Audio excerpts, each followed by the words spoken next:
Alrighty, we are live. Hello, hello, hello, everyone. Incredible greetings. Hello, everyone. Incredible greetings. Incredible greetings. Welcome, welcome, welcome. I'm super excited to be on. It's been a couple of days. I've had a busy couple of days here. Needed a little bit of a break. Always good to kind of throw a break in there. And it's crazy that this is what I consider to be a break is just coming on live, still showing Silhouette Studio or just teaching and answering questions and things of that nature. So yeah, we're going to take a quick break from the things that I was doing, when it comes to designing and stuff like that. And we're going to take a look at Silhouette Studio. I was on Tickety Talk Talk as well as in a few groups.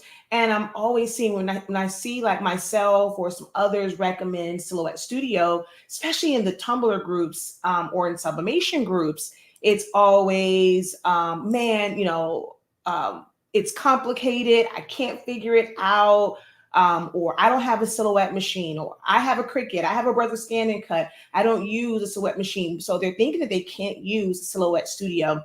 So I wanted to kind of come on, reiterate again. Some of you guys have probably heard this before. We're going to talk about Silhouette Studio and how it can work for you, and what all you need in order to be able to use the program. Okay, so let's share this out. As you guys come in the room, drop a hey, how you doing? Let me know who is watching, where you're watching from. Let me know if you are currently a Silhouette user, or maybe you use Cricut, or what. Actually, you know what? Just let me know in the comments, what design program are you currently using? Okay.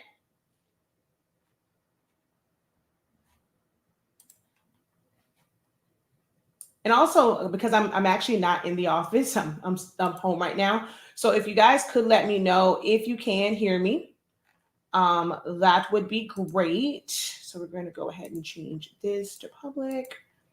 There we go. And then we're going to share this out.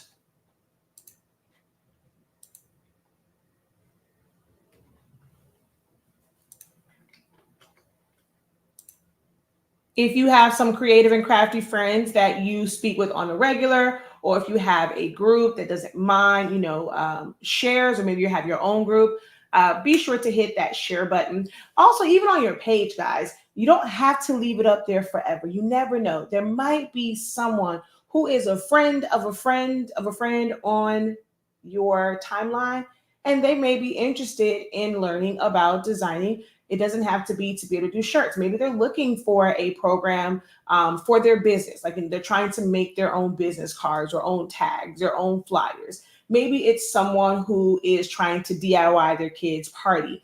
Get ready for the Super Bowl on Sunday. And they want to be able to just kind of maybe create some things that will be digital, or create things that they can then take somewhere else to be printed out. But Silhouette Studio is a free software, completely free. You don't have to have a machine in order to use it.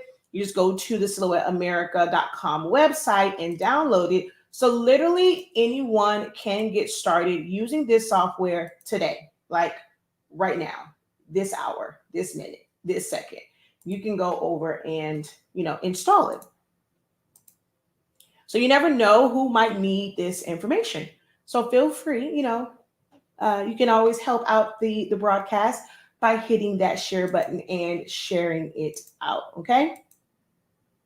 Especially if you have found the information valuable. If you've been with us for a while, you find the information valuable, share it with someone else. That really does help our platform. Leaving a comment when you first come on and just saying hello. Even if you're just passing by, you can't stay long, still at least say hello, give the video a like, because that does help with the algorithm, okay? All right. So let's see. Hello, hello. Thank you for letting me know you can hear me loud and clear. Thank you, thank you. Okay, so you're using Leonardo, Silhouette Studio, and Design Space. So you have all three. Well, not say all three, because there's actually some other ones, because you still have like the StarCraft Solo. You have the Brother Scan and Cut. So you have three of the Well, just because you use Silhouette doesn't mean that you have the machine. But if you're using Leonardo, that means that you do have one of the Caesar machines. So either the Juliet or the Romeo.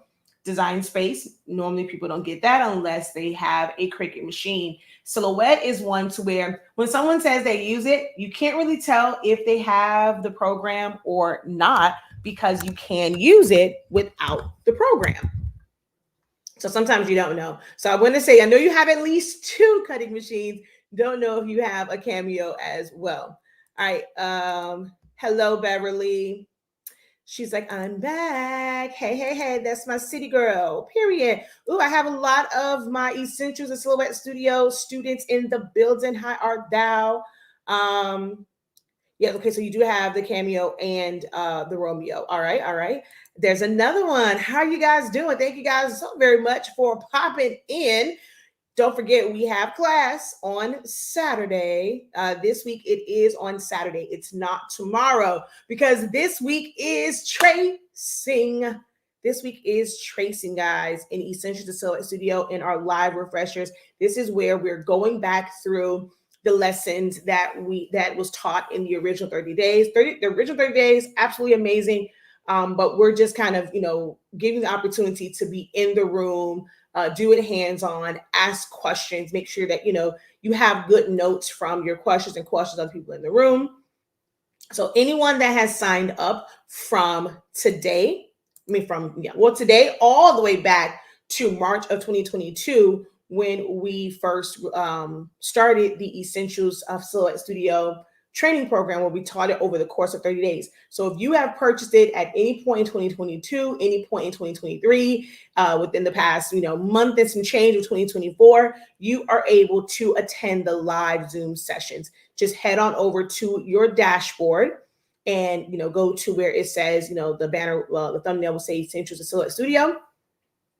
Click on start, resume, or replay like course, and then you're going to go and see the dates, the Zoom links for each one. We have study hall sessions each week, as well as a refresher session, and they are 2 different Zoom links. Okay. All right. So Cameo 4 and okay, so Studio. So you're using Silhouette and Canva. I keep saying that I'm going to end up doing more Canva stuff, and I just haven't gotten around to doing it yet. But I dabble a little bit in Canva, I do a little something over there. I like Canva for all of the elements that are there. I do have the Pro account, so there's a lot of great elements under Pro. And although it's not like my primary design, because there's certain things that you can't do, like when it comes to cropping. Their cropping is different than how I would crop in Silhouette Studio, but they have a lot of really cool, interesting, I would say fonts. They have one that's like a donut one, or that's stitching and thread. They have a lot of some bling ones.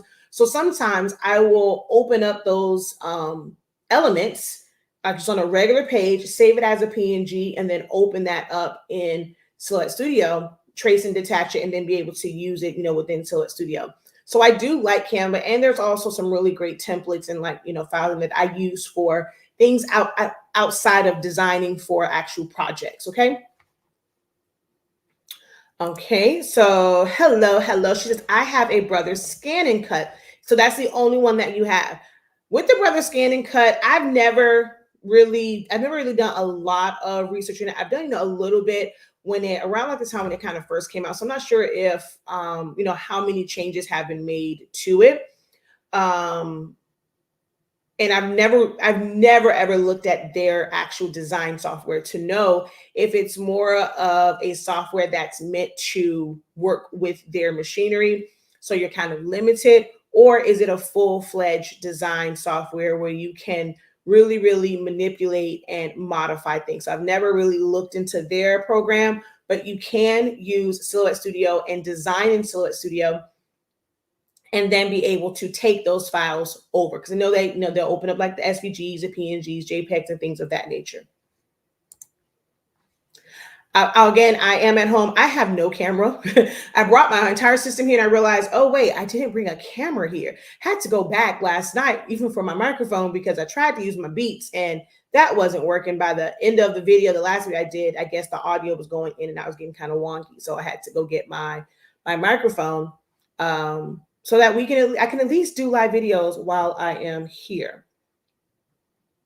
I think I'm biased and spoiled by Silhouette. I can't seem to get into Canva. Started with Design Space, never went back after Silhouette Studio. So yeah, Canva for me, for like putting together designs, it's not the same for me. You know, definitely a Silhouette girly, but I do like, you know, some of the effects, like being able to have text that glows, having actual like drop shadows and not just vector shadows. So there are some good features to it, and there's a lot of a lot of elements. Canva is great for the elements, especially if you have the pro version.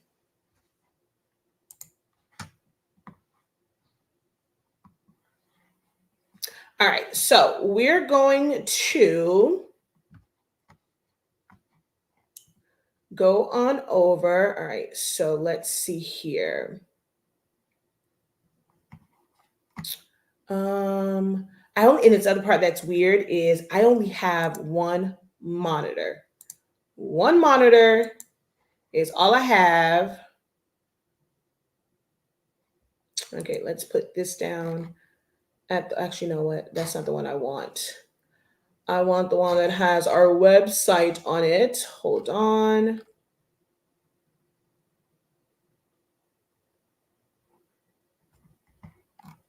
All right, hold on. Let's stop that one.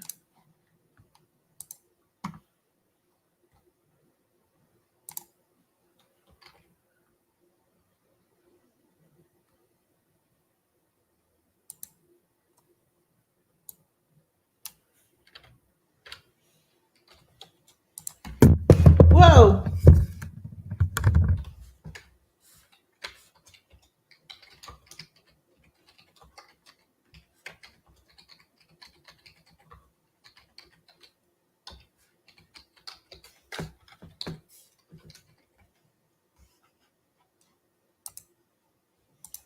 Okay, we're just going to do that one. All right, so I see a few more people have come in. Don't be shy. Don't be shy. Introduce yourself, especially if you are new here. This maybe this is your first time catching us live at all. If this is your first time, just even coming across our content, if we came across your timeline or came across your feed on YouTube because you've been searching designing, you've been searching sublimation, you've been searching about, learning Silhouette Studio, and we came up on your feed. Introduce yourself, say hello, let us know if you are a first-time watcher. And of course, if you are already a subscriber, thank you guys so very much for the support and clicking on the notification. I can tell right now, some people are like, oh my gosh, I didn't get the I don't know what's going on with notifications, guys. Maybe, you got to just make sure that you guys stay engaged. Make sure that you guys are going back and not just waiting for me to come live, and you're going back, you're watching videos, you're liking them, you're engaging on them and leaving comments. That way that your personal algorithm, for how you navigate these social media sites, they know the content that you want to see. All right. All right. So again, I have no camera, so we're going to be here for a minute. Are there any questions for me in regards to Silhouette Studio, and maybe some of the things that you guys find complicated? I'm always seeing Silhouette Studio is complicated. If you guys could just break it down for me. I mean, it's I'm gonna say fairly simple for me, but I know when I learned, Photoshop and Illustrator way back in the day, well over 20 plus years ago, it's always a learning curve to learning any new software. But because I've had that background, Silhouette Studio was kind of a breeze for me, but I know everyone doesn't come from a graphic designing background. And with all the tools and functions and little things on there, it can be a little bit overwhelming and intimidating because there's so many options on it, unlike some of its counterparts in the tools and functions that are on there. So I want to know from you guys. So it's not complicated for me, right? But I know the system. So I want to be able to help you guys work through the things that you guys are finding complicated, that you can't quite figure out when it comes to using Silhouette Studio, whether you're using it as a design software or if you're somebody that's brand new to, especially like sublimation, and you're really just looking for a place that, you don't have to pay for, where you can size your design so that you can actually print it. Or if you purchase a large format printer and not, you don't have just the 8.5, which will work with Cricut Design Space and their print and cut. So if you purchase a large format printer and you're looking for a way to print it and know that it's the correct size, we're able to help with that as well. Let me know if you are that person, if you're in the room today to where you're wanting to use Silhouette Studio to help you with printing out your sub designs and not have to worry about it being too big, too small, and how to figure that out, okay? All right, the edit points are driving me crazy. So if you are, I will say this, if you are using 4.5, like the newer version, I have found that when you trace things or when you modify things, it's adding a lot of edit points. It's adding a lot of edit points to the elements in the program. So one of the things that I recommend is once you double click on it, you see all these edit points, go to where it says simplify and click that to minimize a lot of those edit points. And when you are point editing, you don't want to try and move around a cluster of edit points. It is best to eliminate points and then do like maybe just one and then do like the corner nodes and just readjust it from there. But it's best to minimize the number of nodes that you see. The more that's there, yes, it's going to be complicated. So if you can pinpoint something, is it that you're not able to grab them? Are they not moving the way that you want them to move? Or you just simply don't know how to use it to contour around something? So I, unfortunately, am currently using 4.5.760.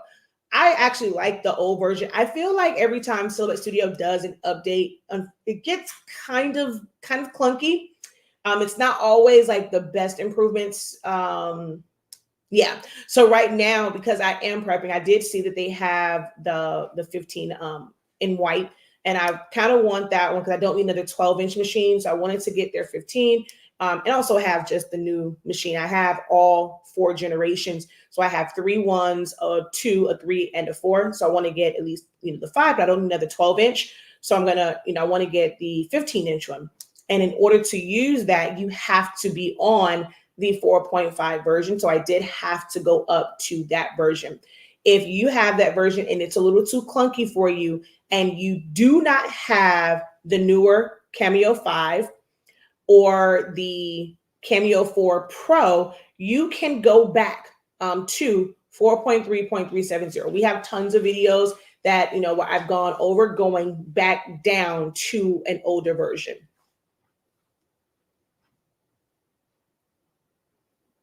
Hello, thank you for tapping in from Lafayette.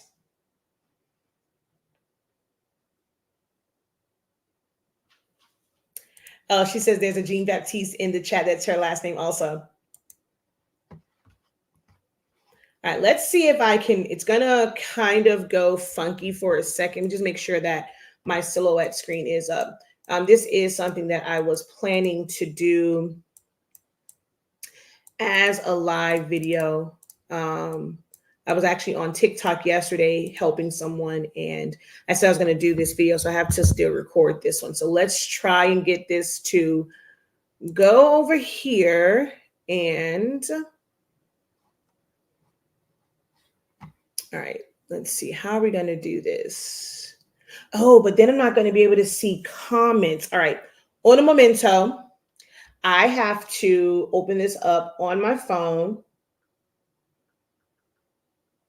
because once I switch over, this is not like Zoom where I kind of have my chat and I can see all of the questions and stuff. I have to go back to this screen. I don't have two monitors today. So let me open this up on my phone. As I'm getting this open on my phone, I see, we have a few more people entering the room, entering the chat. So welcome in, guys. This is just a general kind of like introduction to Silhouette Studio. I'm answering questions that you guys may have. If you find that it's kind of complicated and intimidating, when you have the right instructor to break it down for you, it can be like less intimidating, and you can do so many things. It's going to open up so many possibilities for you when it comes to just designing or just setting files up. And when I say designing, it's not that you have to be the best artist and you're designing every element from scratch. Being able to creatively put together pre-made elements. So you're getting PNGs, you're getting SVGs, or you're going to type out your own text. You're going to add colors, add patterns and backgrounds that are already made, digital papers that are already made by someone else. You're going to purchase these elements and then you're going to put them together. All right. That is a level of designing. Uh-oh. Almost turned off my what's this thing called? My computer. I stepped on the power strip. But that's a form of designing. Is creatively moving around various elements that you have downloaded or purchased and just making them your own. You don't have to be the person that will like literally draw it out and be this artist, okay? Is there a guide to tell me cut settings for each product like felt, paper, cardstock? I'm using Silhouette 2 and the free version right now. So now, you have some people that have lists out that are, suggested ones, right? These are settings that have worked for them, or for a lot of people, they probably have never even tested these settings. They saw it somewhere, they either screenshotted it or they recreated it and they're putting it out there. There really isn't a set setting because every blade is different.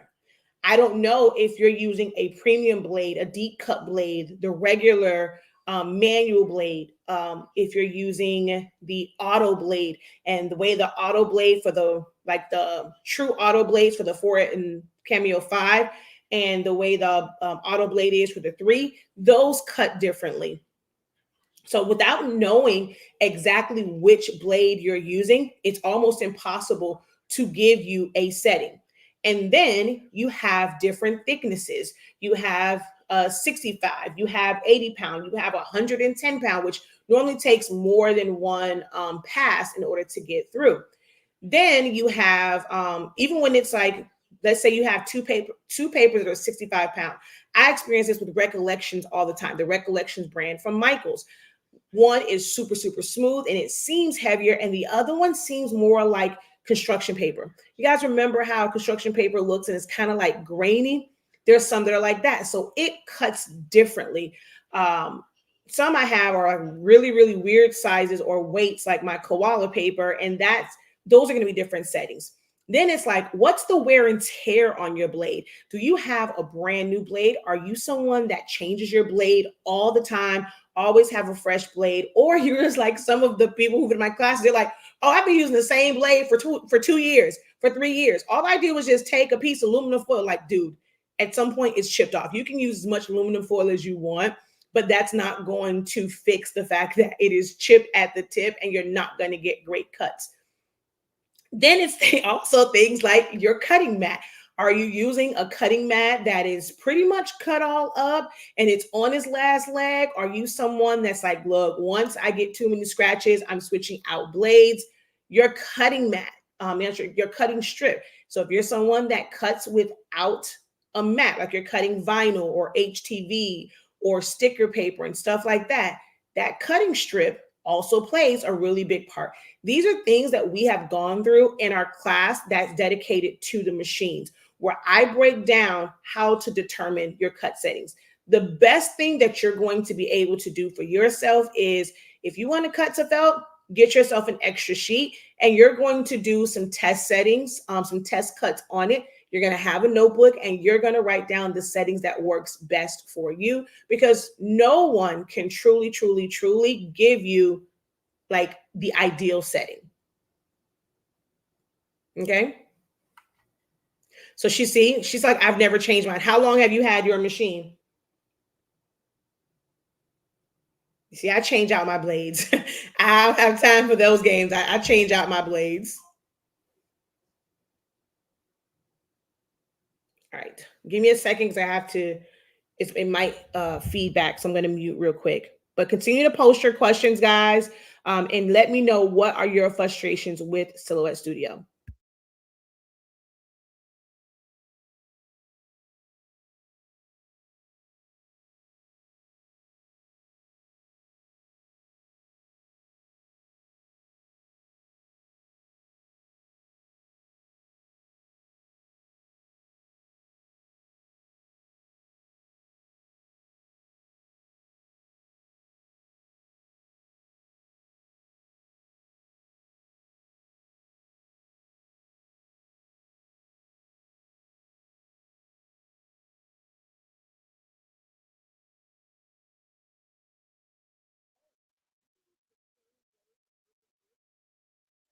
Okay, there we go. I said, oh, wow, you've been using the same blade for about 3 or 4 years.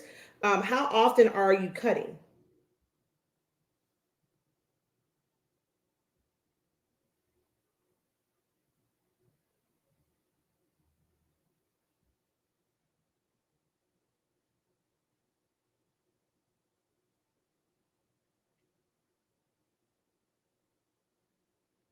Okay, there we go. Also, can you guys let me know if you hear any echoing or feedback because I do have both devices on. I have muted it, but let me know if you guys hear any type of feedback or anything like that. I don't use mine as much as you do. I actually don't really now with like the teaching stuff because I'm not actively doing a lot of parties. I really don't use mine as much as I did before. But once I kind of like once I go and start cutting, especially times like grad season and stuff like that, when I'm using it a lot, I definitely change out my blades. Okay, perfect. No questions. I'm really wanting to know what frustrations you guys are having.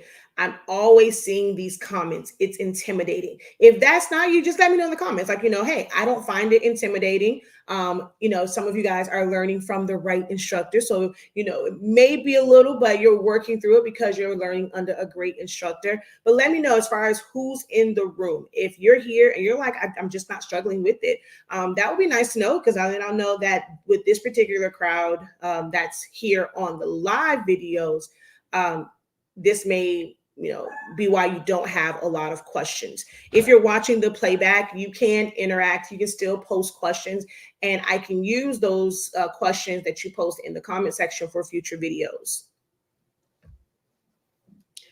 All right, thanks so much for that. So how do I, as a new user, know how to cut the item based on a new blade and all the materials are new? You can go off of the suggested ones, right? Like there's a bunch of suggestions in there. Silhouette Studio. So if you go to send, once you go here to material, there are a bunch of settings. I mean, a bunch of settings. There's a lot of videos that have gone over, how to kind of determine breaking down the differences between your blade depth, the force, and the speed. So your blade depth is how many millimeters the blade peeks out from the housing. So when you have thicker materials, you want it to be able to eventually reach the bottom, even if it's through several passes. So you will change the blade depth based on the material, like something like vinyl, smooth vinyl, smooth HTV, or smooth adhesive vinyl is not very thick at all. It's really, really thin. So you don't want something like a blade of 4 or 5 because you're going to cut all the way through the backing. So your blade is how far it comes out, and that how the number that you put that on really is dependent on how thick your material is. Force is, hey, we know what force is, right? So it's like how much pressure is being put on that blade to get through that material. Do you want it to be a deep cut? Do you want it to be a shallow cut? I just did a video where I was making a box. When I'm doing my perforated lines, I don't want those to cut really deep. So I don't put a lot of force. Your speed is, how fast it goes. The faster it goes, the less accurate the cut. When you slow down the speed, it has time to really get in there, dig in to get those corners, and get a cleaner cut. So that's just kind of a quick way to help you with determining the right, speed. So let's say you go and you cut something and you do like 2 passes, and it's not cutting through. You don't have to take it all the way out. When it unloads, kind of lift it up and see, you can do another, like a 3rd pass, or you can start to adjust your force or even your blade. Like I said, we do have a class. It's a little bit more to it than just, okay, hey, give me this suggestion of what setting. That's why I recommend that when you are someone that's new, you start with the easiest things to cut just to get familiar with the machine. That's things like 651 adhesive vinyl, even smooth HTV, because they're very thin. You're not trying to cut all the way through. So that's a good place to start. And if you're wanting to do paper, 65-pound paper is a great place to start to figure out what settings. The issue for many people that I find is they go into it and they never really do test cuts, and you kind of go in there and just do some, I want to get familiar with my machine. I want to know how it works. Let me just cut my name. Let me cut a square. Let me cut a circle, a star, a silhouette, or outline of a butterfly, because it has some curves and things that goes in and out, stuff like that, where you're doing those cuts so that you can write these notes down. Most people kind of get the machine and they go straight into an actual project, whether it's a personal project or it's something that they, I have an order, right? But don't know how to use the machine. That's what I see the most of. Instead of doing like just simple things like square, like shapes, your name, typing your name out in script fonts, in regular, like thinner fonts, big bold fonts, and just cutting it out of paper and vinyl. That's one of the best ways to get familiar with your machine.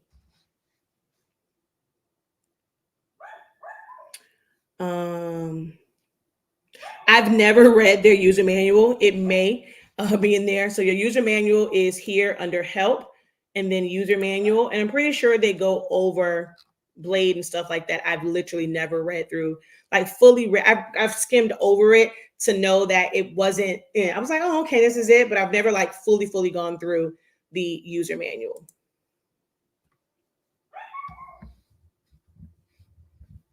Okay, I need a starting point. Frustrated because I don't know where to start. The best place to start, pick a material. Which material what do you have in your craft room? It's like, do you have 651 like adhesive vinyl? Do you have HTV? And do you have 65-pound cardstock? I have a hard time how to design in Cameo 3. So this is one of the reasons why we're doing this live, right? So I see that, people say that. I have a hard time designing in Cameo 3. Cameo is the machine. Cameo does not design. Silhouette Studio is the design software. So you may be finding a hard time finding video. You may find it hard to find videos that will answer the questions that you have to help you with designing because you're looking for the wrong thing. Cameo is the machine. Silhouette Studio is the software. And the software works with every single machine, all the way back to Silhouette SD. And it's going to work the same no matter which machine you have. The only thing that will be different is like the tools that are available to you and what you can do with those, those different tools.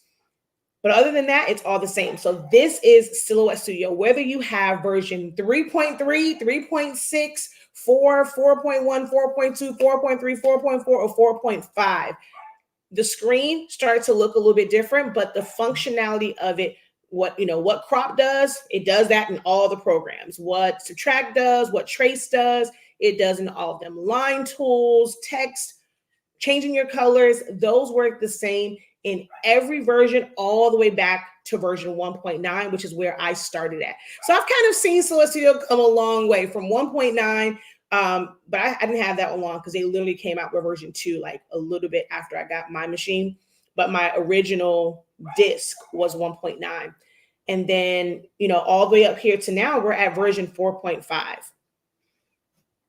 So when you're saying you have a hard time on how to design in Silhouette Studio, what is something that you have been wanting to design? Let's start there.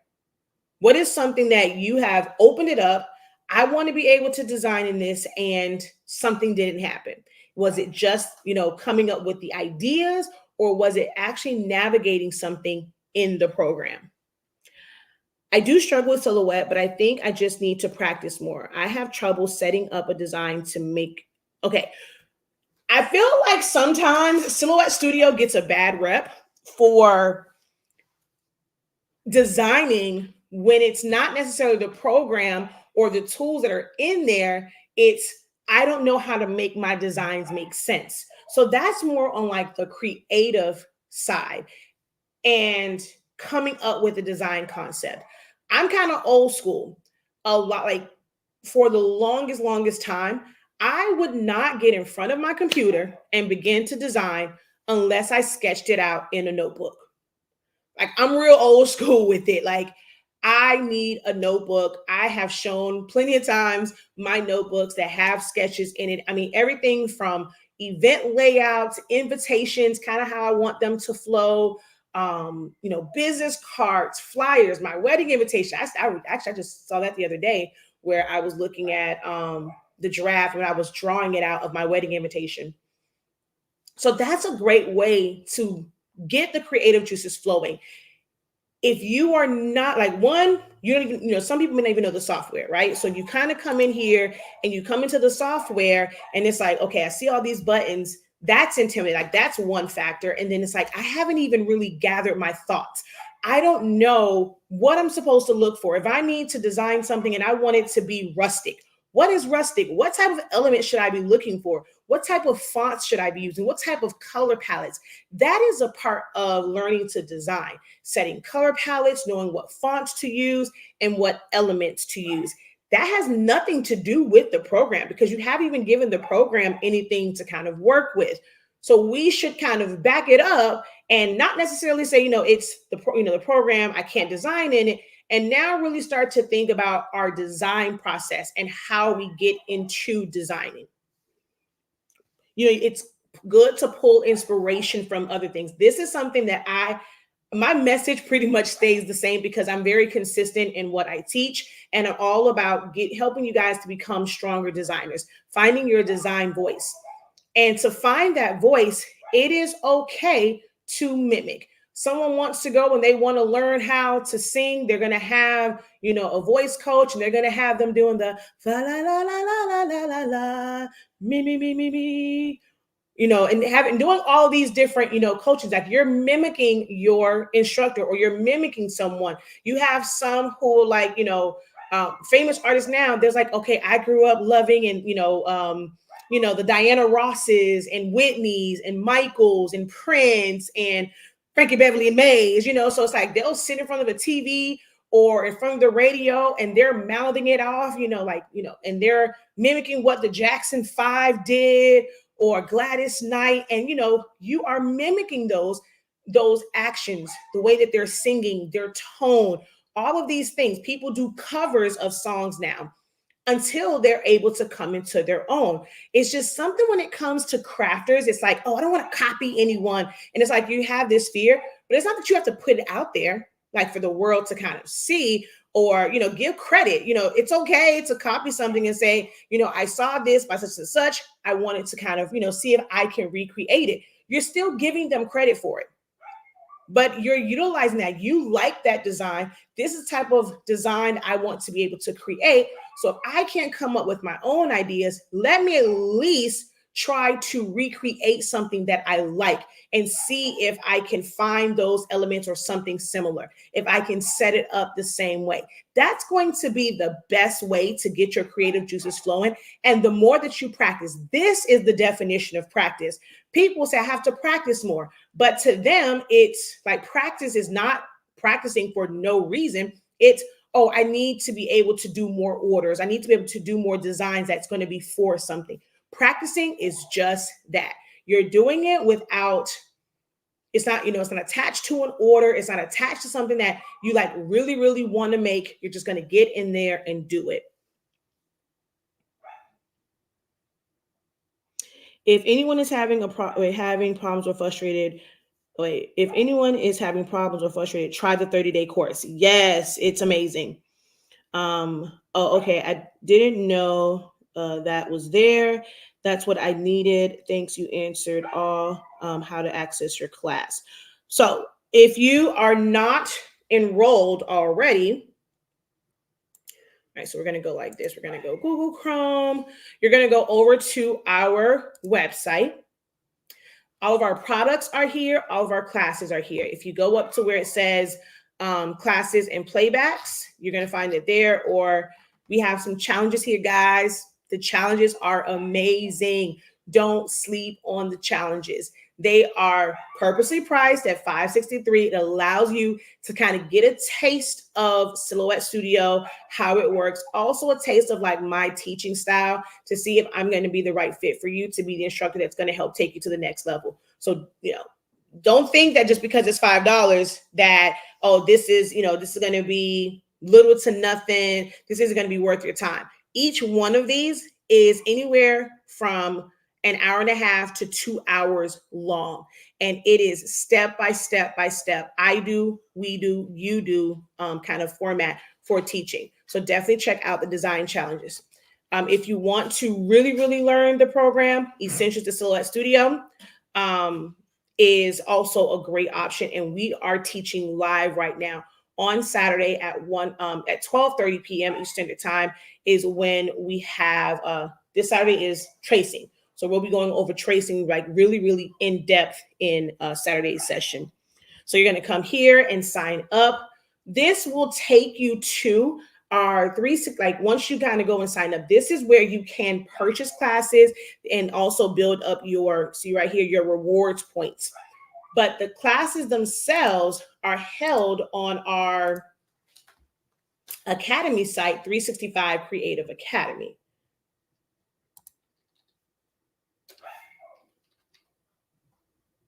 Now, hopefully it don't go to my back end and it goes to the front end. Okay, there we go. So you'll come here. You should get an email that's going to have you completed. So if you just go and buy it over here, you've never taken any of our classes and you go over here and purchase one, you're going to get a couple of emails. You're going to get a confirmation one. You're going to get one from us, just kind of breaking down saying, thank you for joining our school, our academy. This is how you access your information. Some people stop there. There is going to be an email that comes directly from our host site, which is Thinkific, and it's going to be an express login or express sign in. That's how you have to set your password. Now you can bypass that by going to this site and just setting up a free account. You don't have to, you can purchase classes from here because they're all on here. But when you purchase from the shop site, you're able to get rewards. This site does not offer rewards. So you end up like, let's say you don't do Sublimation. You don't need to buy anything Sublimation related. You just want to be able to design because you are creating for chip bags or party decor, or you're creating for labels and stickers. Maybe you run a sticker business. You're never going to need Sublimation ink.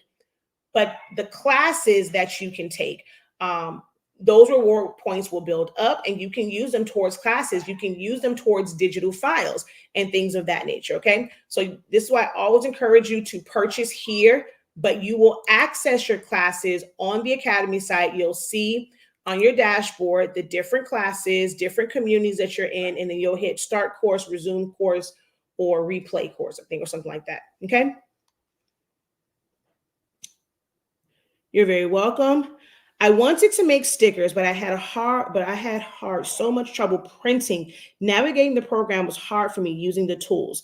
Okay, so can you tell me which tools? So printing and then the tools, different things, all right?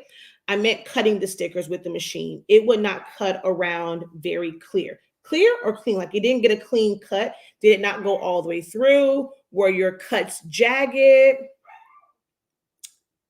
What's the max size I can cut on 8.5-inch paper? Technically edge to edge. Now, are you talking about print and cut or just doing a regular cut? Because with a regular cut, you can literally you can cut edge to edge when it comes to Silhouette Studio. So I'm going to go here, right? I'm going to go, let's say we just had, well, let's go to Cameo 4, okay? I'm going to go 12 by 12 matte, and we're going to make this 8.5 by 11. So as you can see here, you are able, that red line is the cut border. So I'm able to go all the way to the edge. Now, I will say, I think, it's been a long time since I first set this up. Under your preferences, there is, so under, is it defaults? So under defaults, so it says cut to edge of page. That needs to be checked to be able to cut to the edge of page. If you don't, it puts a standard margin around it. I'm going to hit apply. You should see my red line jump. Okay, you see, like now it's here. It's not all the way at the edge. So I'm going to go back to cut to edge of page and apply. And that will give you the ability to literally cut from the edge, like side to right to left, top, bottom. You'll be able to cut from the whole thing. Yes, the day training will help you navigate Silhouette Studio better. And right now there are live Zoom sessions going on and a private group that offers a ton of help. You will not be alone. Yes, once you join our community, you are never, ever alone.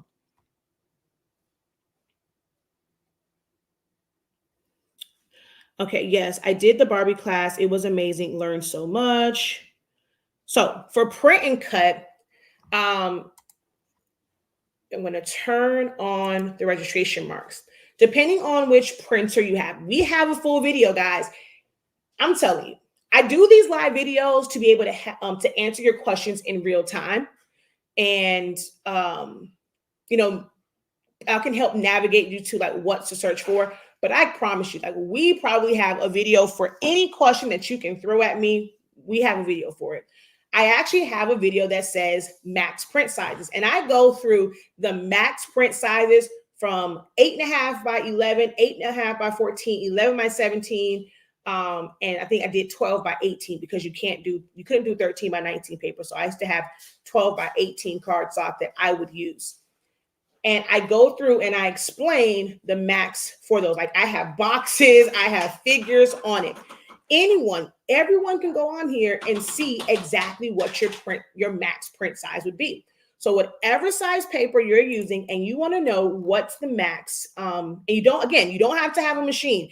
If you wanted to see this before you invested in a machine, you are able to do this by simply downloading the software. It is completely free, completely free, completely free. No obligations to buy a machine, no obligations to upgrade. I am not a sponsor I'm not affiliated with them. I'm kind of a spokesperson for it because I truly love the program, the software.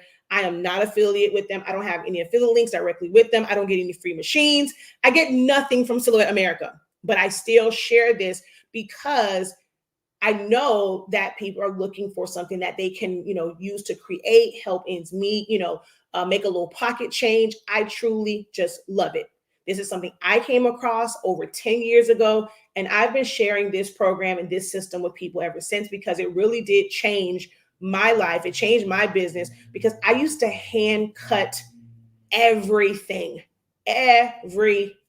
So being able to do larger cuts, being able to make my own designs, because at the time, Cricut was the bigger machine. That's when they were ProCraft, and you had to use cartridges. You didn't have the freedom that you now have with Cricut DS.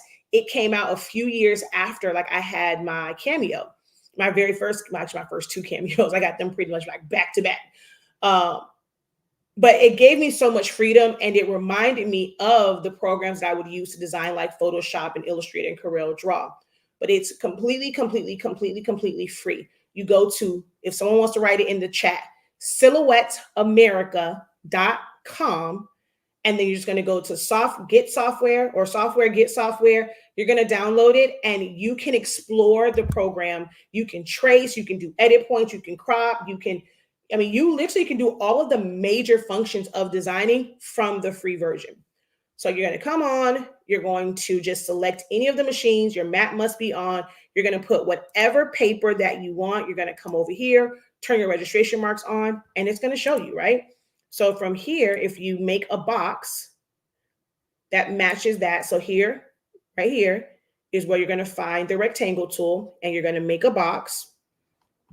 And so you're going to follow that red line. So this, at its standard settings, says 9.753 by 7.267. But you are able to adjust your insets out if you have the proper printer.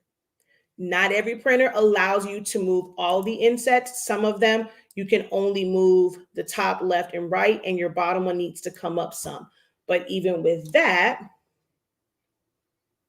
technically the max to be inside the registration marks is now 9.928 by 7.683, somewhere in there. Now, if I go all the way out, of course, I can go 10 by 7.683.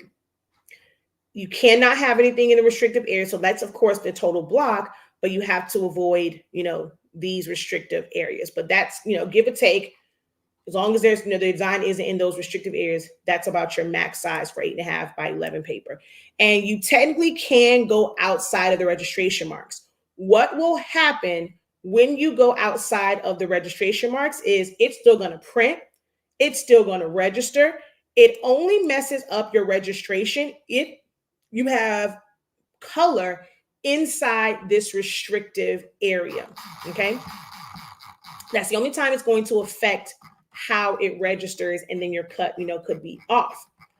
But you can have things go outside of the registration marks. When it goes to cut and it gets to that point, it's going to stop, jump over that line, go to the other side, and begin to cut. So now what that means for you is it's going to still be attached to your paper. You're going to carefully take that off of your mat, and you're going to use scissors or an X-Acto knife, and you're going to carefully cut that part out. I like to make sure that it's nothing too complicated. I have to go in and out, things that are like straight lines or, wide curves. I don't like to really do steep curves when it's, when I'm leaving it out, but you can go past the registration mark area and it'll still cut. It'll still print. It'll still print and it'll still cut.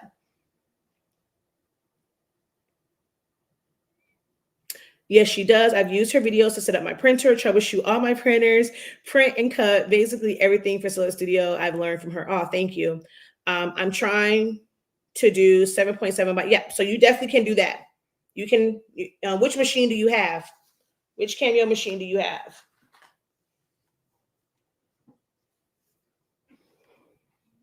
But to go back, especially with this, I meant to say, for anything that you want to find a video on, you're going to do a couple of things when you go to like YouTube. You'll search our name if you're on your phone. Now, if you are on the computer, once you go to our website, once you go to our channel, you're going to see search, and that's going to search all of the videos on our actual channels if you're on a computer. But if you're on a mobile device, you're going to have to put it in the search bar. You're going to have to put Silhouette Anonymous and whatever your keywords are, whatever information you're looking for. Honestly speaking, SPINKING, whatever keywords you're looking for, so that you're going to get, it's going to still give you some other people's content as well, but our content will be mixed in there if you're looking for videos from us. But like I said, from a computer, go straight to our channels, and in the right corner, there is going to be something that says search. And when you type in your keywords there, it's going to show you only the videos on our channel. We have a lot of live videos over the past couple of years. Honestly speaking, has more live videos. There's not a lot of pre-recorded videos. Silhouette Anonymous has a mixture of both. So make sure that you are looking under videos as well as the live section. Okay, so yeah, you have a Cameo 3. Yeah, so you definitely will be able to. Actually, no. Which printer do you have? So that's equally as important, is what printer do you have? Because some of them have a standard margin. Epson printers allow you to print like borderless, so they don't, or even when they're not printing borderless, their print border is only 0.125. Whereas with others, it's 0.25. So you can't go like really, really, you can't go too far out. So if I come over here and I turn on show print border, see my print border for my Epson comes way out here. So I'm nowhere near where that print border is. But you have some, we're going to go with 8.5 by 11. We're going to do an internal offset of 0.25. And then I'm going to go again, internal offset 0.5. And let's make those different colors.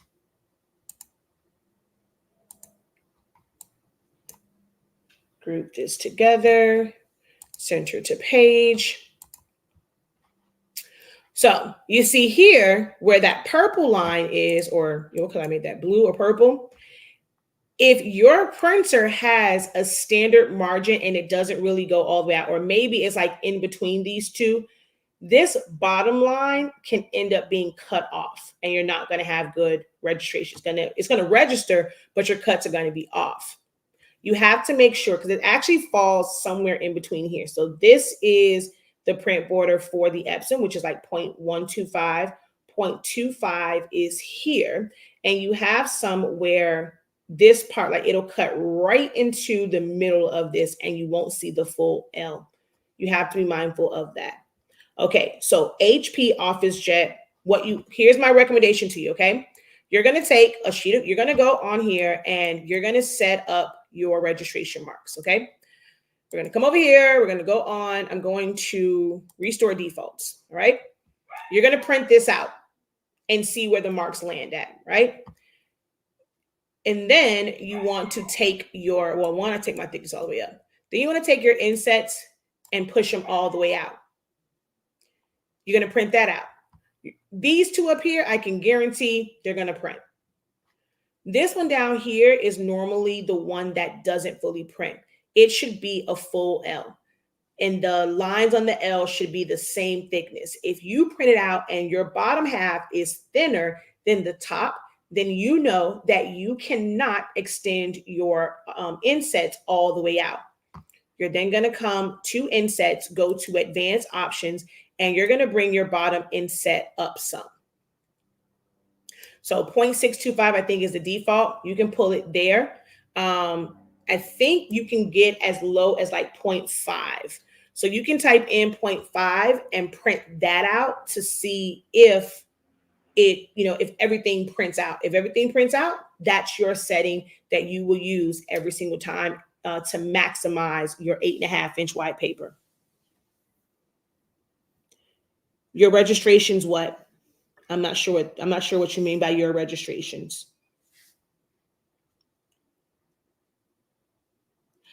My registration marks are actually good. I was afraid because my prints are within the registry.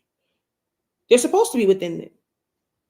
I mean, if you can get your 9.75 by 7.75 inside here, that's what you want. You want that in there. So yeah, I think you're just kind of standing in your way. Go ahead, print something out, put it on your mat and cut it. And if it make sure that it's not the one that you actually need. If you're doing maybe sticker paper or something, try it out on regular paper first, because you're going to have to figure out how to dial in your settings. How to print is one thing, dialing in the right settings, something totally different.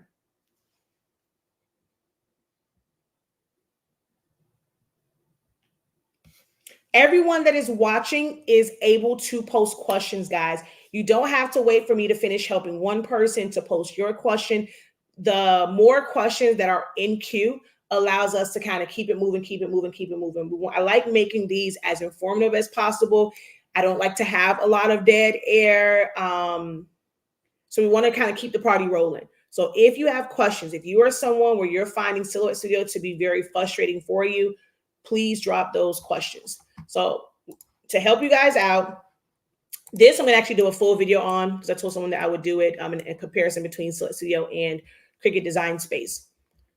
She actually ended up purchasing a file. And now it wasn't that it was really expensive. It was only like $1.60. But I'm always kind of leery when I see files that are nothing more than school logos or NFL logos, their mascots, things of that nature, because you can find those images online. You can if you want to use them and trace them, you can do that. Now, disclaimer, just because you're able to, and I can show you how to go ahead and trace things out, do remember that these IPs belong to, who they belong to. They don't belong to you. If you don't have written permission contracts, to be able to use them, know that if you are caught selling, their damages could come, right?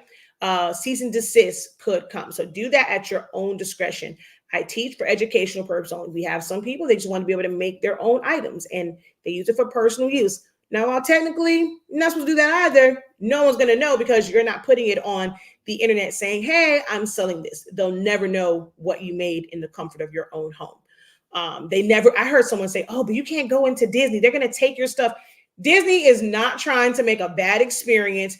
I've worn so many custom shirts, and a lot of their, what do they call them? Cast members, because they don't call them like characters or workers or something. So a lot of the cast, they have walked up to us. They've complimented shirts. People that I've made shirts from. You know how many people go into Disney every single day? They will not be able to stop you, find you. They want to make sure that you have a great time. It's supposed to be the happiest place on earth. They're not going to disturb your peace by saying, where'd you get that shirt from? Did you make that? You owe us some money. They don't care. They're not going to get it. They don't own Disney. They don't own Walt Disney. Trust me, they do not care. Okay, you get more attention from people, and it'll be a great way for you to, especially if you made it and you're there, great way to promote non-trademark and licensed things.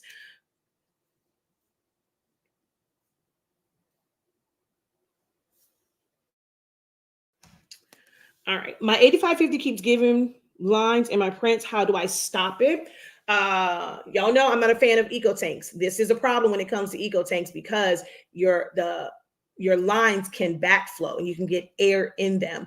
Unlike the workforce printers where you can kind of push air, not really a major fix for it. Print head cleanings can help. Some people tell you purge files can help, but it's really not going to, like if there's like a clog or there's some type of blockage. Also, guys, print heads go out. You have companies that may have a printer for years and years and years and years, but guess what? They're also changing out their print heads. If you were using your 8550 for sublimation, remember that sublimation ink is a different consistency than the ink that printer is made for. So that can cause issues also. Normally, your print head cleaning is the first thing, maybe one or two. I wouldn't just do a whole bunch of them because then you're just dropping ink in your waste tank. You can try the power cleaning, which is supposed to push with a little bit more force and it cleans it for a longer cycle. But if you've done those and they aren't clearing it up, it is most likely a very stubborn clog, or you have an air clog in your lines, or it's time to change out your print head.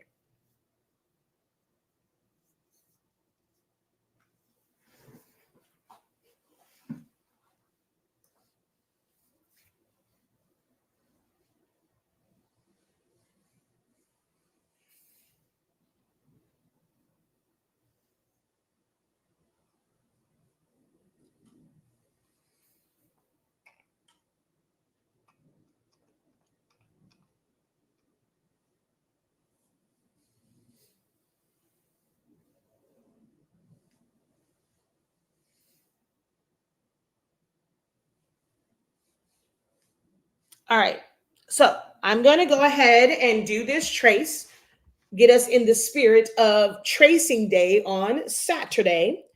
And this right here is just a PNG. Silhouette Studio you do have like the auto PNG trace, which my students know I cannot stand that feature. It basically turns it into a JPEG. It doesn't leave it as a PNG, which means you can end up still having like white along the edges of things. So I'm always going to be an advocate for learning how to trace. Don't let the new features of, Silhouette Studio and all these things that's kind of to entice people. It seemed like it was a great option, but it really isn't, because if you have to ever modify and do certain things, it has now put a white backing behind it. It's no longer a true PNG. So I'm always going to be an advocate for learning to trace. This is a PNG. If I wanted to do this as a print and cut, meaning I'm going to print this out on paper, I'm going to print this out on sticker paper, on printable vinyl, on Jet Pro 3G. I saw this and it reminded me, when I was thinking about that, there's a lady on TikTok that does she does like the reviews of the NFL games, and she has a lot of jerseys, but for some of them you can tell she just kind of ironed on a logo onto the shirts. It's kind of hella funny.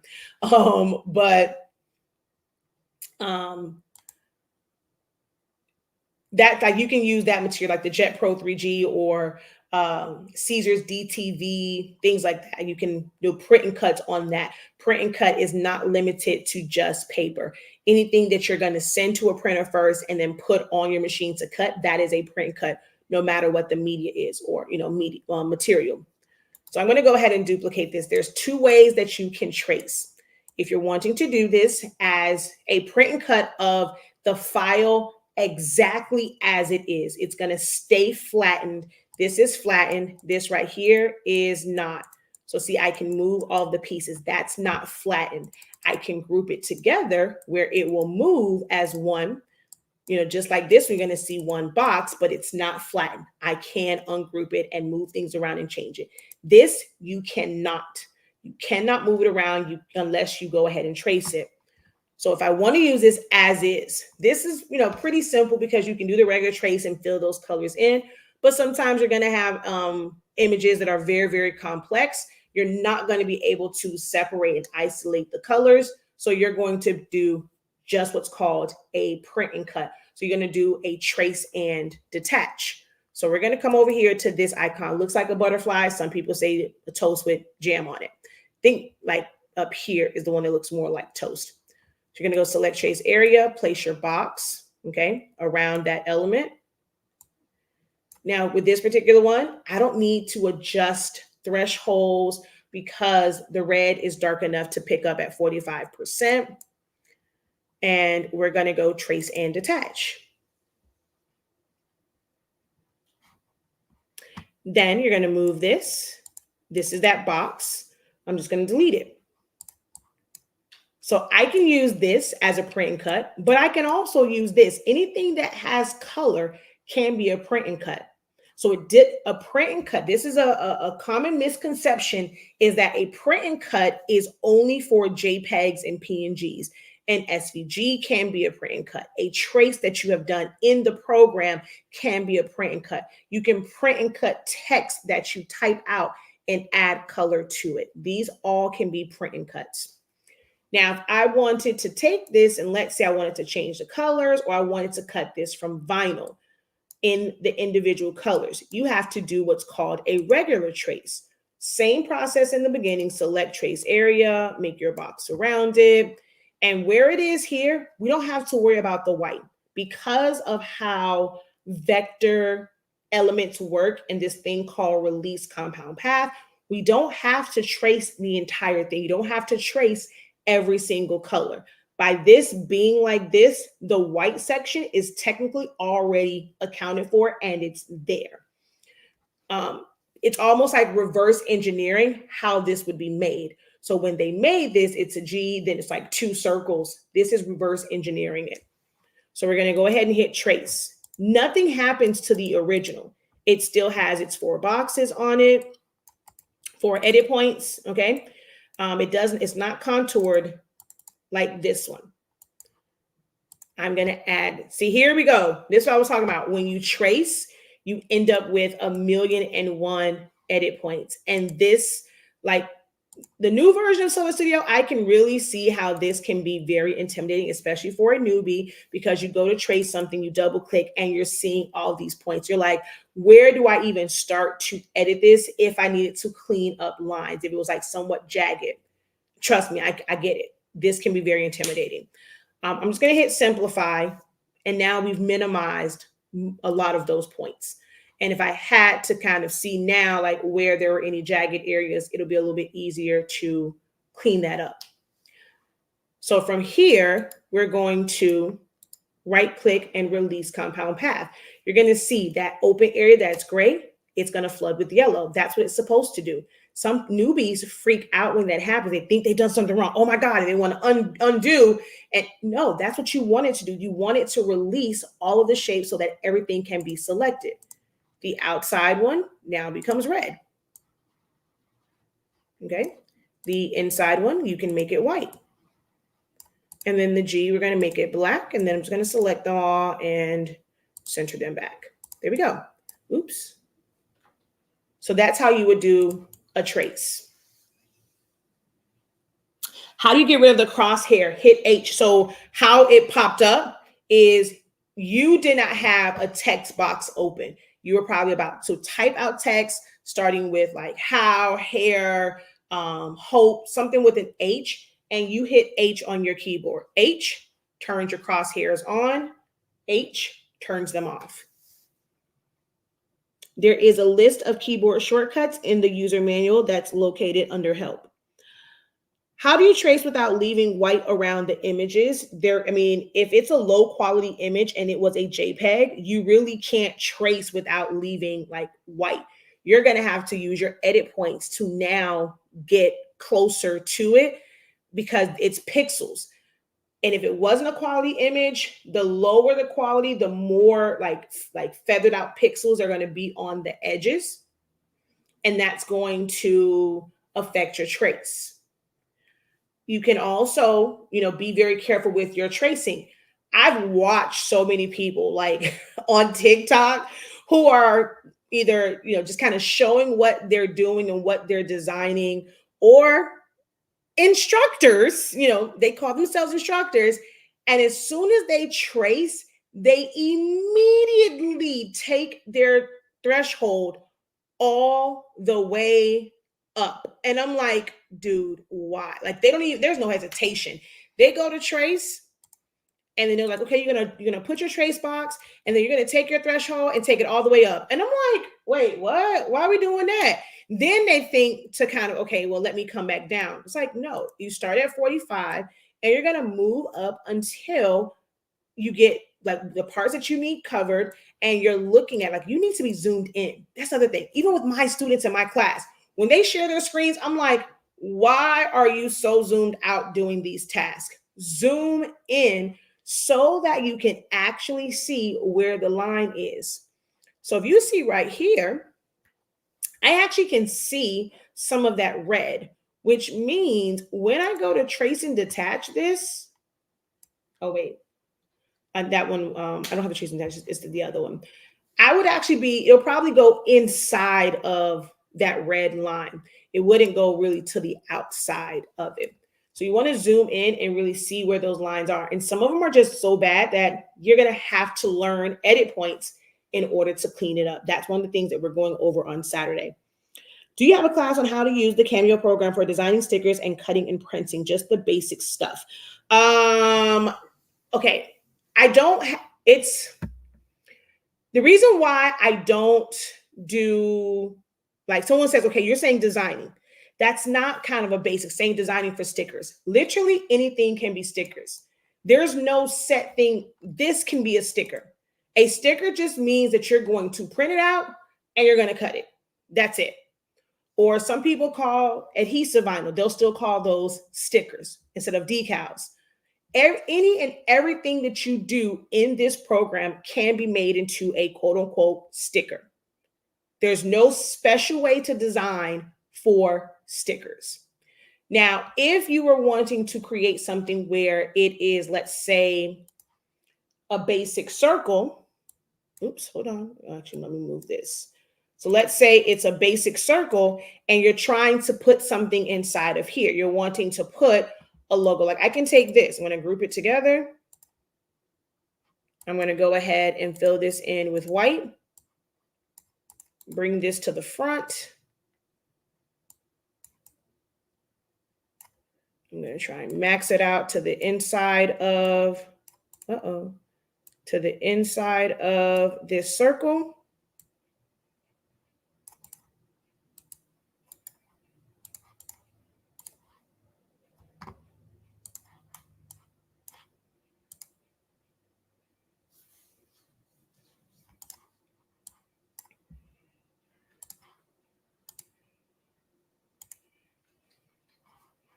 And this becomes a sticker. Now, if you wanted to add something to this, not every sticker is going to be where you need to do text to path and put words around here or to the bottom, right?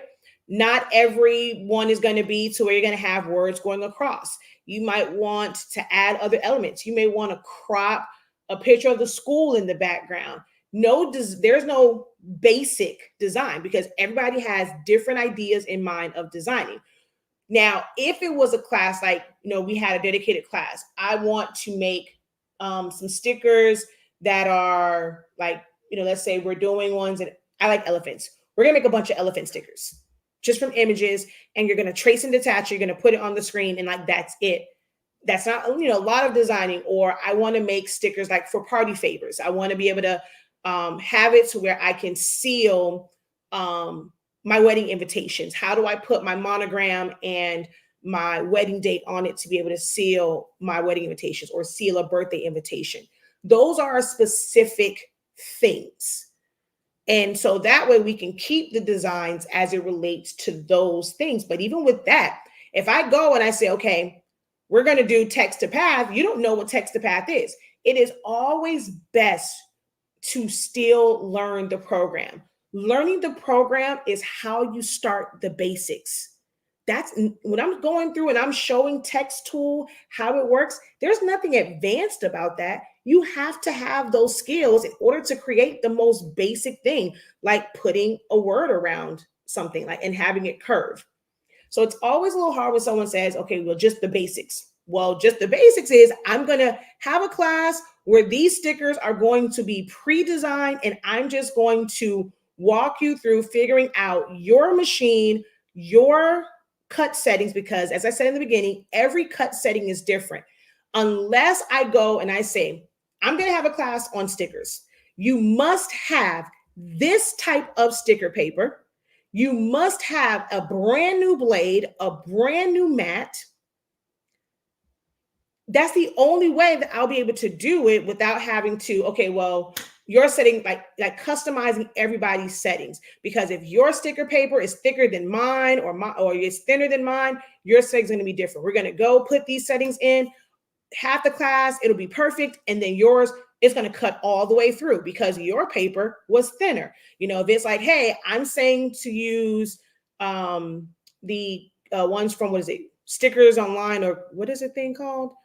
Online stickers, but you got Avery and then somebody else got the sticker pack from the Dollar Tree. Those are all different qualities, so that they're going to cut differently. I would not be able to be in a class where I'm going to be able to customize everybody's experience. That's where a one-on-one session comes in, and I definitely set those up, and we can kind of, go there and work on your specific material. But group classes are the best. And just learning the program, learning how the machine works. And those are two separate classes. For the machine is one, learning the software is a different class. Okay, I might be wrong when I click on my image and the image has a circle with the plus mark in the middle. If I make a mistake and click on it, it will put, okay, so that's not your crosshairs.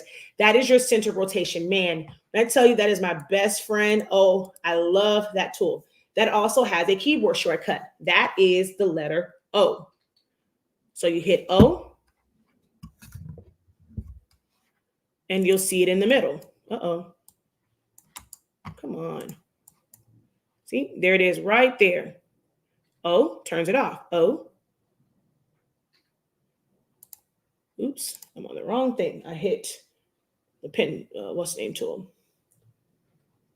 Okay, so O, on, O, off.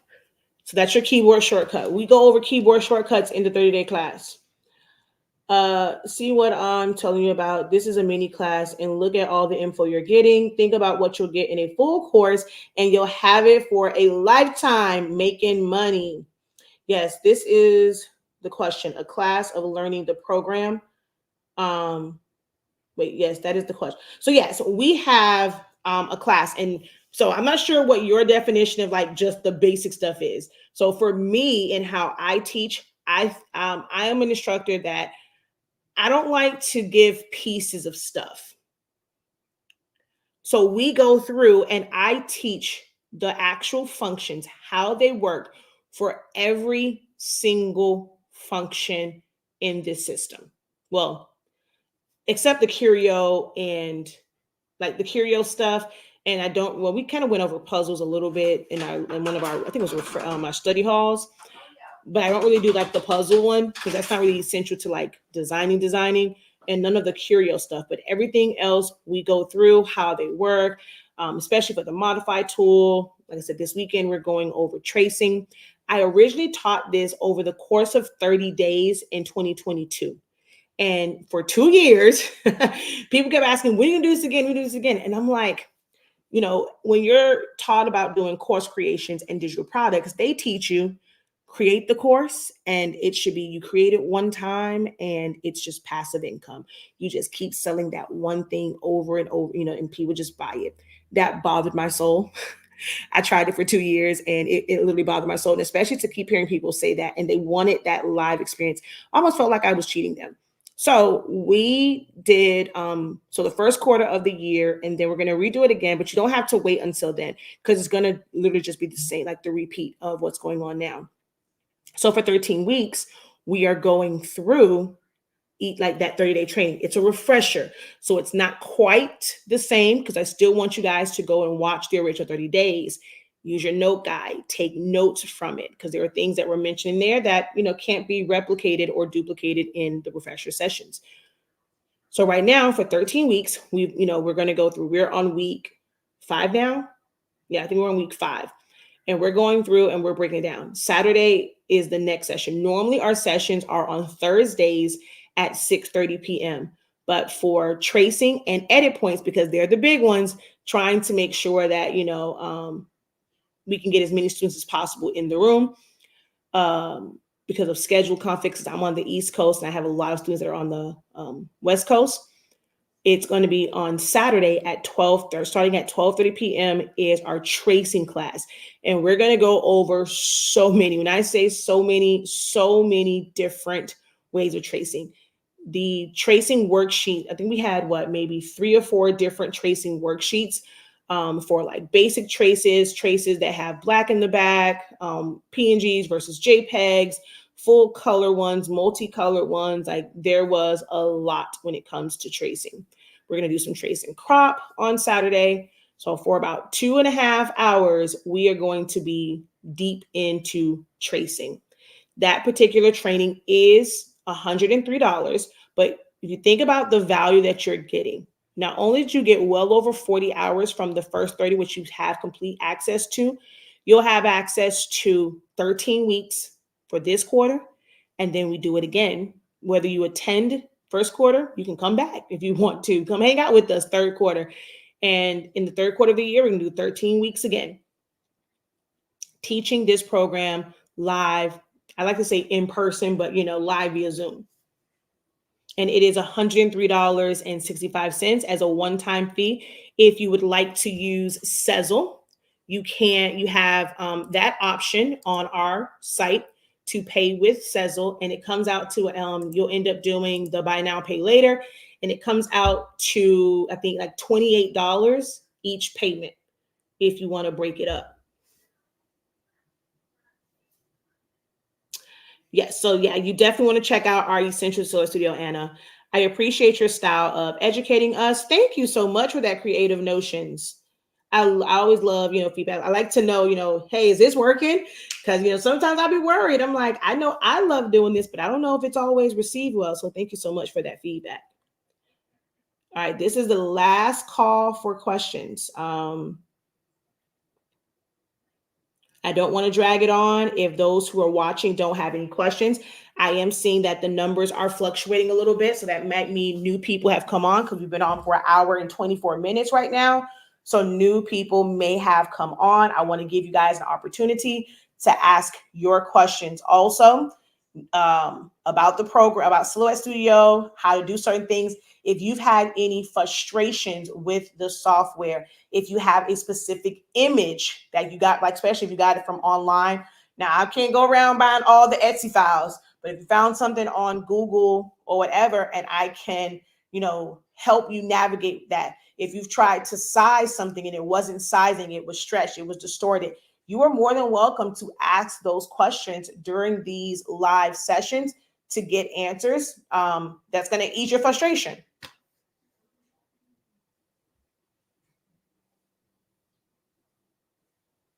She says, it be driving me mad.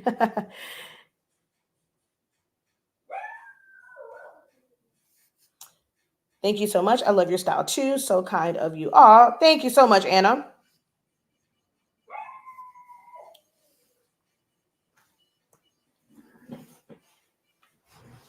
Like I've done so many things as far as like designing. It's always hard to like pinpoint, when I see the questions like how do I avoid white? It's better when you give me like an example, because as you can see here, I mean, it's a lot of stuff here, right? Actually, let me break this up into group by type.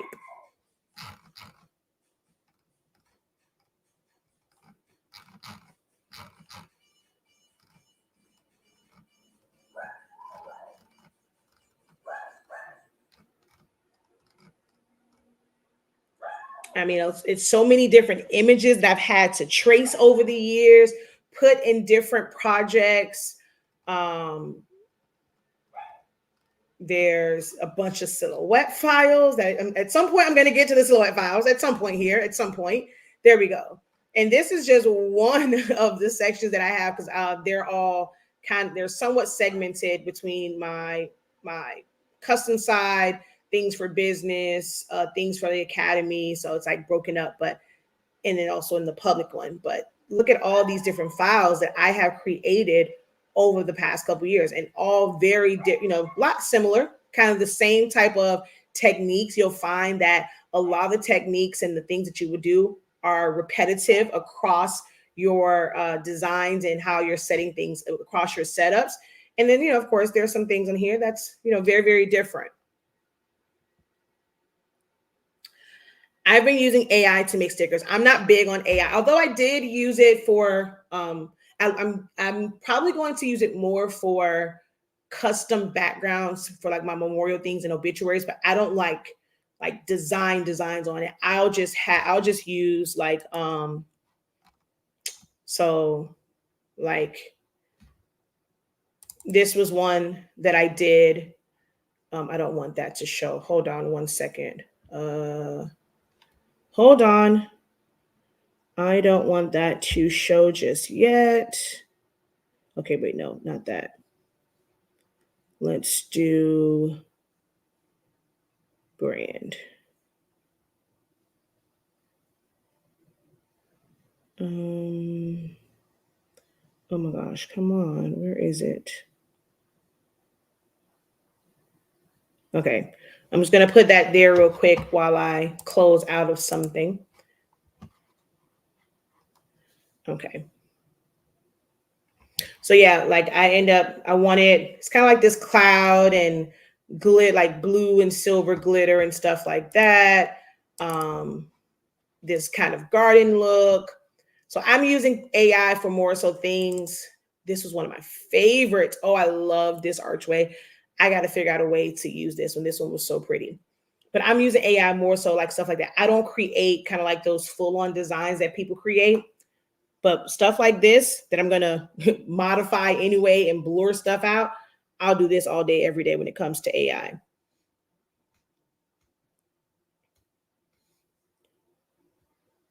This is not a design question, but aside from your laptop, do you use a tablet, and what kind? So wait, what kind do you recommend? If you do, I'm thinking of getting one for the convenience. Well, there's nothing like I have one because I'm a Samsung girl. So of course I have my Samsung Note, but I don't use it for designing.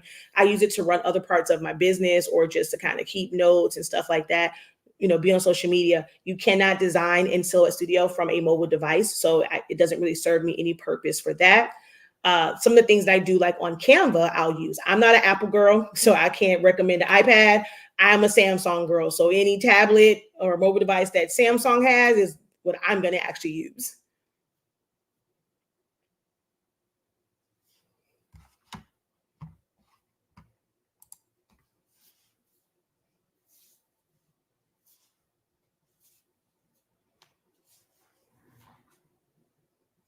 Yeah. For design stuff, a tablet wouldn't provide me any type of convenience. Just kind of like my to-do list and my calendar, social media, of course, and maybe Canva, but that's about it.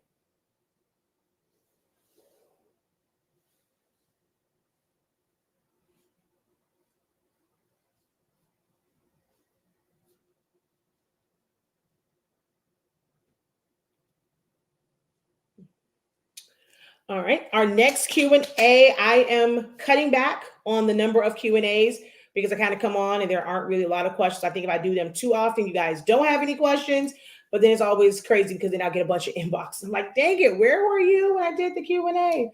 But I am trying to, do somewhere. If I see questions, I may not be, of course, to answer them video format, but keeping a ledger of questions and then letting that be the ones I answer on Q&As or in video form. Well, any major design software is not going to really have a mobile version because the specs of any mobile device like a tablet or iPad is just not going to be able to handle the amount of graphics you're going to throw at it. Photoshop doesn't even have a mobile version that is exactly like the desktop or the one that you use like on a regular computer. Same thing with Illustrator. There are different applications, but not those. You don't have one for like CorelDRAW. Affinity, the way that it works on a computer and a mobile device, totally different. So that's standard across the board for any design software.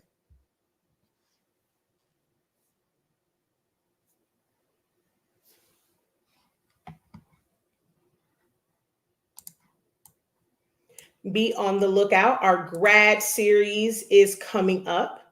All these templates are available on our website.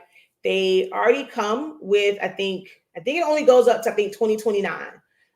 Or some of them, it may have the letters and you just have to stack them yourself and then put your outline, which is why you want to learn about doing offsets and stuff like that. But as far as like the general, now the text or the fonts that I use are not included in there. You would use whatever font you want, and you'll see that I've used so many different fonts. I don't stick with one font. That's the part that I kind of make unique. A lot of times with my designs, everything else pretty much stays standard, and I will change the font for someone's name to make it different from like the others. But all of these templates technically are available on our website and in our template vault. So we have that. We have, for stoles. And I designed all of them in Silhouette Studio.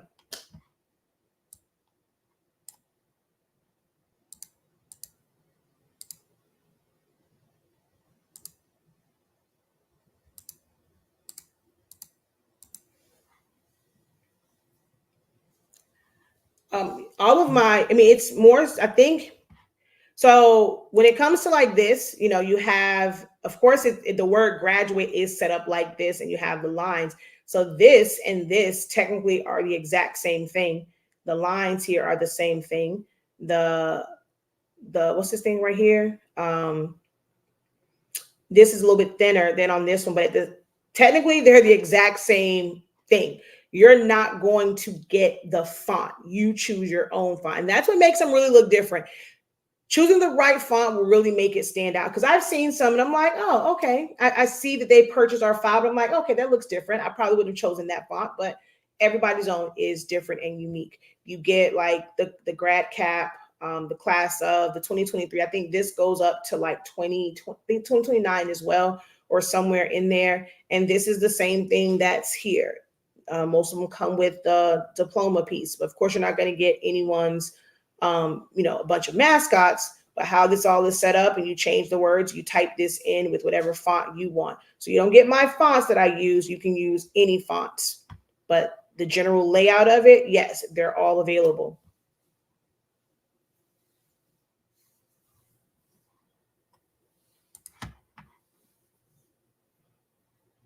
You're just going to see, like, yours would be,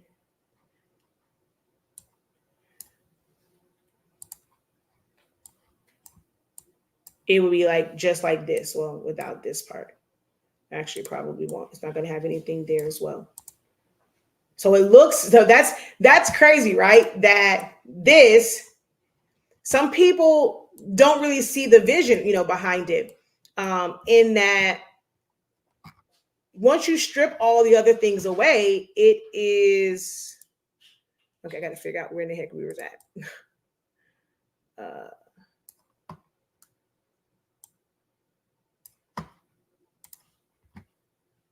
But once you strip everything else away, this is all the template really is. Then, of course, adding this to it, and you don't have to have it on this side. If you want it to be on this side, it can be on this side. It still reads. I don't know why I realize I always put it on this side versus on this side. Don't know why. But it can go on this side. And what makes this is all the other elements that are added to it.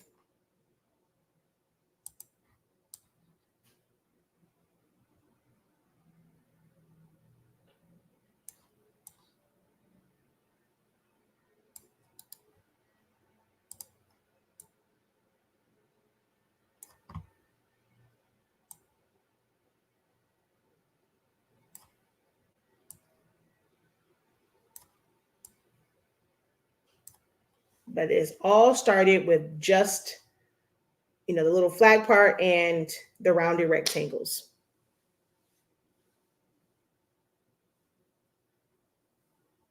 Yep. Nothing more than just shapes.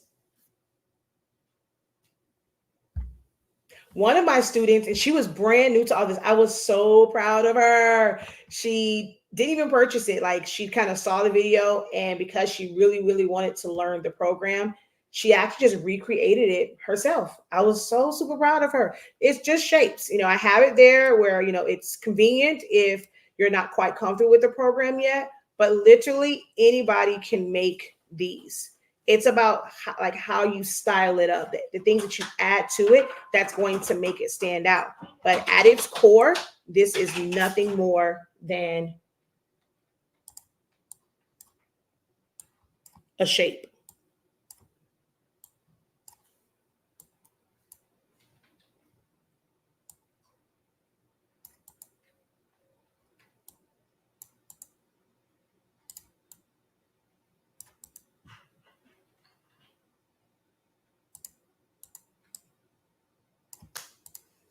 And that's crazy. Like, that's crazy to think that this turned into like this. Yes, I am definitely a paper girly. Definitely a paper girly. That's what I got into this for. I did a lot of things with paper for events and stuff like that.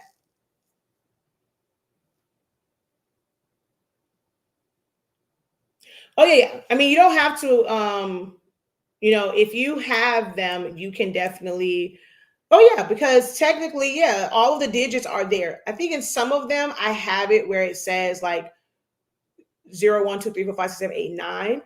It's the ones that are like this, where the O is cut out, the 2 is cut out. So I have those already done up because you can't really just switch those out because it's not going to line up where it's subtracted at.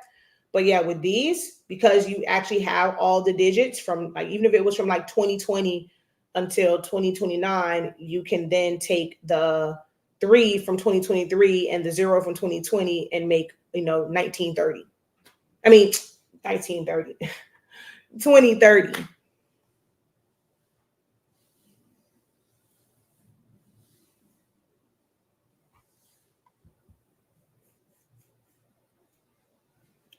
Let's see, we're in what, 2024?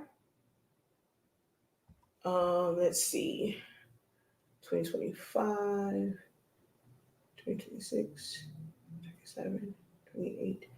Yeah, actually 2029 is when MJ graduates, and then Zion Imani is like 30, 37. Wait, when is his? He is 37. Yep. 2037 is when, damn, that's so crazy to say. That's when Zion Imani will graduate. And MJ is, which is kind of, how I had him right before I turned 30. And I graduated 1999, and he will be 2029.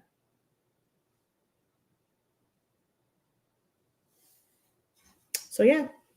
All right, y'all, I am out of here. No other questions have come in quite some time. Thank you guys so very much for hopping on with us today. If you have questions, you can always post them in our Facebook group or on our community post when we have, like, we're supposed to be posting it every single week for you guys to post your questions on, for me to, get suggestions on videos to do or include them at the top of Q&A sessions. So you can visit our website, shop.hsink365.com. If you are into sublimation, we have the best sublimation paper with our sublimation paper, 365 degrees, 30 seconds. I actually just got into I'm going to call it a heated debate, or not even heated, just a little back and forth on someone telling me that there's no way that you can sublimate at 365. Your heat press must be running hotter. It's da-da-da-da-da, it's da-da-da-da. And I'm like, all right, cool. If you don't want to believe it, I mean, all right, but it worked at 365. Technically, I can actually set my heat press to 360 and press it in 20 seconds. But, that's because of the Hottronics. But it definitely works across the board at 365, 30 seconds. No butcher paper is required on the top. So, of course, if you have edges exposed, you want to protect your equipment, but you don't have to ever worry about putting a butcher paper on top because it's going to gas out the back and then get on your platen and then transfer to something else. You don't need a lot of ink because we have a high release sublimation paper. I print plain paper, bright white, and colors are chef's kiss. So definitely check out our website, shop.hsink365.com, for all of your Honestly Speaking sublimation products, from our paper, Fast Dry and Tacky, to our ink. And this is where you will also purchase any of our classes. You access the classes on our Academy site, but you can purchase here to build up your rewards points to use towards future purchases on literally anything. All right.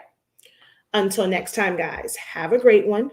Continue to unlock your creativity and be incredible. Peace.